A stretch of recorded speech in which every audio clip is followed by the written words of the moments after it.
Oke, Assalamualaikum warahmatullahi wabarakatuh. Perkenalkan nama saya Arif Wilang Pradana, Stambuk F551 20032. Pada video kali ini, saya akan mempresentasikan proyek UAS praktikum RPL saya yang berjudul aplikasi penjualan buku. Nah, aplikasi ini ditujukan untuk para kasir, para penjual buku untuk mempermudah mereka melakukan aktivitasnya.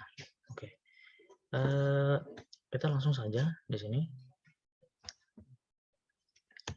Next slide. Oke, ada latar belakang. Salah satu hal penting dari perkembangan globalisasi modern adalah dengan semakin populernya tingkat pemahaman tentang pemasaran. Sedangkan yang dimaksud dengan pemasaran merupakan salah satu kegiatan pokok yang dilakukan oleh para pengusaha dalam usahanya untuk kelangsungan hidupnya, untuk berkembang dan mendapatkan laba atau keuntungan. Mengingat begitu pentingnya pemasaran, maka apa yang dimaksud dengan pemasaran? Nah, berdasarkan definisi proses pemasaran dimulai dari menemukan apa yang diinginkan para konsumen. Semua ini terlepas dari konsep marketing yang paling dasar, yaitu berusaha memproduksi produk-produk atau jasa untuk memenuhi selera para konsumen atau value based, sehingga konsumen merasa puas, senang, gitu. Suatu perusahaan haruslah kuat dan permanen sehingga bisa mendukung kegiatan pemasaran secara efektif dan efisien. Untuk meningkatkan efektif dan efisien tersebut, maka perlu diadakan peningkatan serta pengembangan tingkat pemasaran yang baik. Nah, pemasaran memberikan kontribusi secara langsung untuk mencapai kelangsungan hidup bisnis, laba, dan pertumbuhan perusahaan itu. Nah, oleh karena itu, pengertian dasar dari tentang pemasaran sangat penting dipahami oleh semua pelaku bisnis. Untuk seorang manajer pemasaran harus pandai untuk membuat suatu perencanaan strategi khusus, rencana pemasaran yang sering kita kenal dengan istilah marketing plan. Nah, marketing plan ini digunakan sebagai dasar untuk semua strategis. Rencana pemasaran dapat menjadi salah satu komponen bisnis paling penting dan kompleks, dan merupakan salah satu aktivitas bisnis yang paling penting. Oke. Jadi di sini kita tahu pemasaran adalah langkah yang paling penting dalam aktivitas bisnis tersebut. Oke, kita masuk saja ke analisis kebutuhan. Nah, pada analisis kebutuhan ini, aplikasi yang ingin saya buat adalah untuk mempermudah kasir toko buku dalam melakukan pekerjaannya. Nah, aplikasi ini dapat mengolah penjualan buku sehingga dapat menyimpan informasi pengelolaan buku, sehingga mudah untuk mendata, mendokumen, dan melihat keuntungan dan lain-lain apabila kita mempunyai data yang kita inginkan.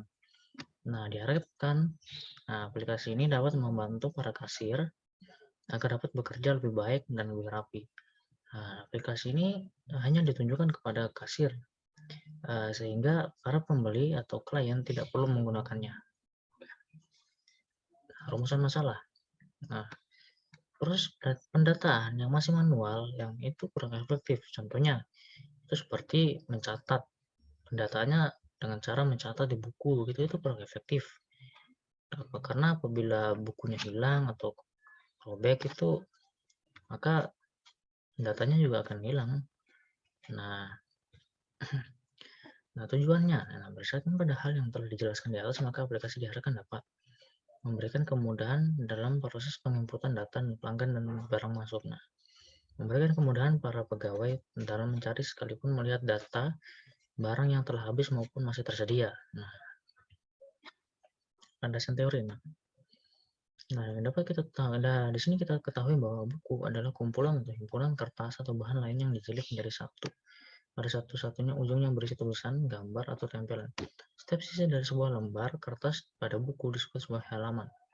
Seiring dengan perkembangan yang bidang dalam dunia teknologi, kini dikenal pula buku dengan istilah e-book atau buku elektronik. Nah, yang mengandalkan perangkat seperti komputer meja, komputer jinjing, komputer tablet, telepon seluler, dan lainnya, serta menggunakan perangkat lunak tertentu untuk membacanya. Nah, Perangkat lunak ini merupakan kata lain dari aplikasi. Nah, apa itu aplikasi? Nah, aplikasi adalah suatu perangkat lunak atau software yang mempunyai beberapa fitur tertentu dengan cara mendapatkan akses oleh pengguna.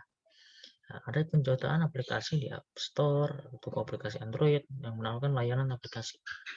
Nah, aplikasi menggunakan sistem operasi, sistem OS, dan program pendukung lainnya, biasanya perangkat lunak agar dapat berfungsi dengan baik. Oke. Kita langsung, nah, jadi oleh karena itu, aplikasi yang ingin saya buat di sini ya berguna untuk membantu adalah aplikasi desktop ya yang berguna untuk membantu para kasir untuk melakukan tugasnya. Nah, adapun beberapa tahapan atau algoritma yang saya lakukan, DVD-nya dan UML-nya, maka kita lanjut ke halaman berikutnya. Nah, di sini ada DVD level 0. Nah, di sini ada admin. Nah, dalam admin ini adalah data dari admin. Ada user, nama, dan alamat. Lalu dia melakukan pemesanan, sebenarnya di sini adalah dia melayani pemesanan buku. Nah, melayani pemesanan buku. Nah, di sini ada di buku, judul buku, pengarang, tebal, halaman, dan harga. Kemudian masuk ke transaksi, melakukan sebuah membuat struk pembayaran dan pembelian seperti itu. Kita masuk ke DVD level 0, level 1. Nah, di mana user sini melakukan pemesanan buku pada sistem penjualan informasi. Kemudian bukti transaksinya akan diberikan pada situ. Admin di sini bisa melakukan login admin untuk mengelola data pada di sini. Nah, tapi sebelum mengelola data, maka dia harus login admin terlebih dahulu.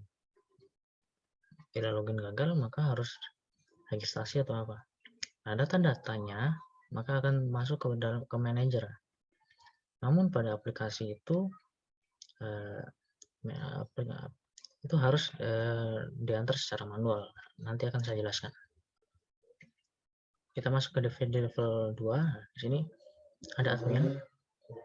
Bila dia belum mempunyai data login seperti itu, maka dia harus register terlebih dahulu untuk menjadi seorang admin. Nah, bila telah menjadi admin, maka kita bisa menginput data buku, kemudian kita mengelola data di situ. Data tersinput maka akan tersimpan di aplikasi, akan tampil. Nah, maka data di situ, maka kita tahu bahwa data itu atau buku itu masih ada stoknya dan masih bisa dibeli. Maka para customer bisa melakukan pemesanan buku. Nah, kemudian lakukan data transaksi. Bila ada customer yang memesan, lakukan data transaksi. Lalu akan masuk ke dalam sini total harga dan data transaksi. Sementara customer akan menerima struk dari sini. Lalu admin juga akan melakukan laporan penjualan kepada sini, dan semuanya akan masuk ke dalam laporan penjualan dan akan diserahkan kepada manajer atau sang pemilik dari toko buku tersebut. Nah, seperti ini UML untuk login admin. Nah, di sini jadi tampil halaman admin, mengisi form username atau password. Kemudian bila tidak valid maka akan tampil kembali di halaman login. Namun bila valid akan masuk ke tampilan halaman utama. Nah, tampilan menu di sini ada admin, di sini ada sistem yang menampilkan menu utama, lalu memilih menu, lalu masuk ke menu yang dipilih. Nah, seperti itu saja, simple. Lalu di sini ada pembelian. Nah, di sini ada melakukan data buku, masuk data nah ini bila tidak valid akan balik ke sini. Admin akan memasukkan data buku ke sini sebagai data yang akan diperjualbelikan, data buku yang bisa dijual, begitu, seperti itu.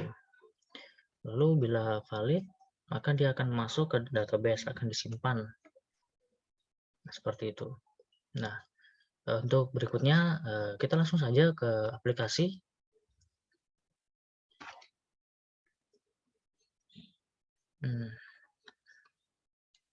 Oke.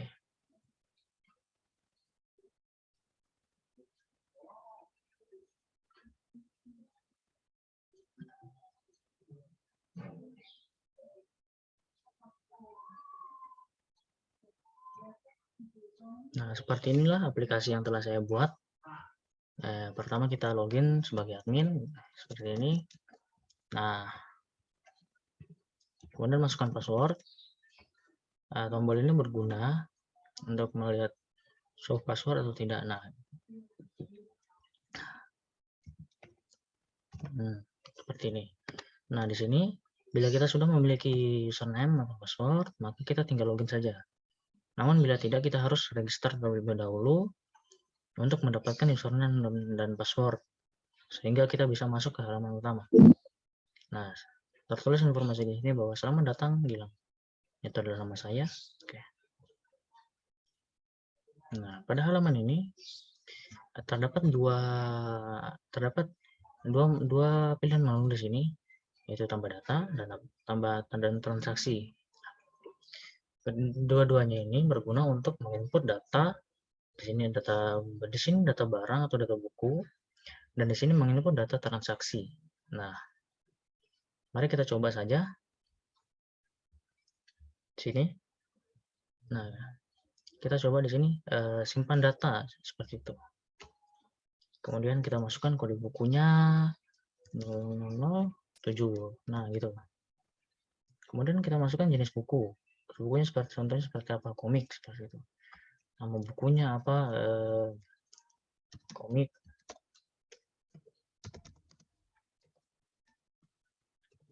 Nah, gitu. Penerbitnya apa?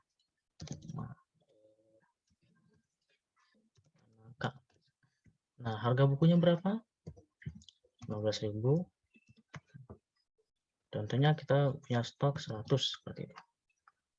Nah, kita tinggal simpan, maka data akan berhasil tersimpan.